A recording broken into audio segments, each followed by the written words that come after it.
One thing I also got inspired when you said is about, let's say a person says, I want 4% productivity increase.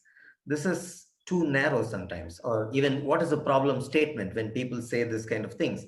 I Yeah. get a feeling, oh, can a problem statement solve the problem? So this is sometimes I sit with, because one problem, one statement limits seeing there are so many possibilities to learn from the problem. Yeah. What is your thinking on that? Yeah. Oh, absolutely. Like what's really been helpful to me is Ron Heifetz's distinction between technical problems and adaptive challenges. Mm, And technical problems are are problems where you can define the problem in sort of operational terms, mm, and so they lend themselves to sort of process and procedure kinds of solutions. I'll give you an mm, example. You mm, know, what's the best way to lift a patient so that you don't strain your back? That's a technical problem. You mm, can figure that out, right? mm, And you can apply technical solutions, even a technology or process and procedures, or here's a checklist, or those sorts of things. mm, And what we do in business schools, for example, is we train people in how to solve technical problems, whether they're finance problems or marketing problems, or even the way we typically approach managerial problems mm, is from that mindset. And so most managers are trained to think that way. And as a mm, result, they're trained to identify problems in that way. They'll mm, start by trying to turn it into a technical problem. mm, And one of Heifetz's, I think he said this, is that the greatest failure of leadership is to treat an adaptive challenge like a technical problem. mm, And mm, so an adaptive challenge is something like, you know, um, how do we get patients to, or um, how do we increase the health and safety of our employees? mm, So the technical problem is how do we lift patients so that you don't strain your back? The adaptive challenge is how do we increase the health and safety of our employees, mm, mm, right? And when you frame the problem that way, um, then it becomes much more complex, mm, right? It doesn't lend itself to process and procedures kind of solutions. I was mm, asked to do some work with miners in Saudi Arabia, and this was part of a leadership development process for them. And part of it was they were supposed to be working on real challenges and implementing change.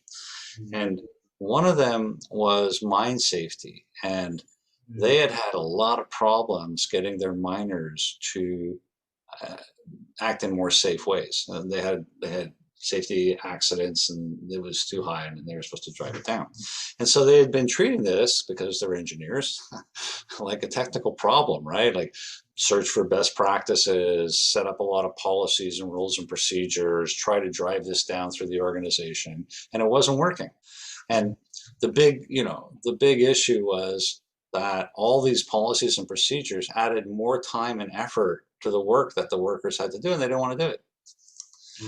Okay? mm, So, uh, so it's such a typical problem of this attempt to, like, figure out what's the right answer, and mm, then drive an implementation process down that the people you're asking to change have had no say in, mm. and for whatever reason they're not wanting to do it, and a lot of times don't even know why. They won't even tell you what the real reason is. So we started investigating, okay, well, what would be a purpose that would bring these miners into conversations where they would come up with their own ways to improve safety, and the frame they came up with was easy safety.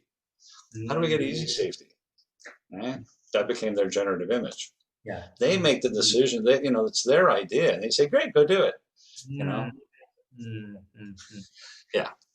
So I agree with you. It's like the framing of the problem is so, and, almost our managers are trained to frame problems as technical challenges, mm. um, and then apply technical rationality to trying to solve them.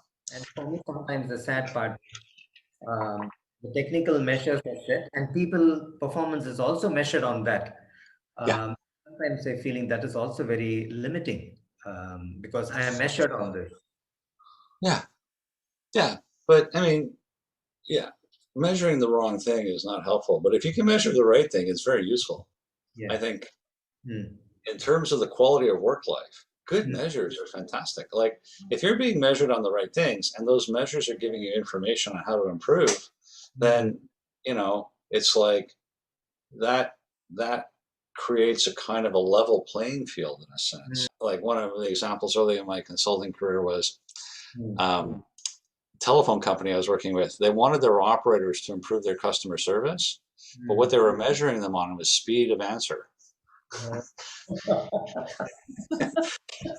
was their number one measure. How quickly can you get off the phone and answer the next call? You know, so we're measuring on how quickly you get off the phone, but what we want you to do is improve your customer service. It's crazy. So yeah, stuff like that drives people crazy. Yeah. So I understand this.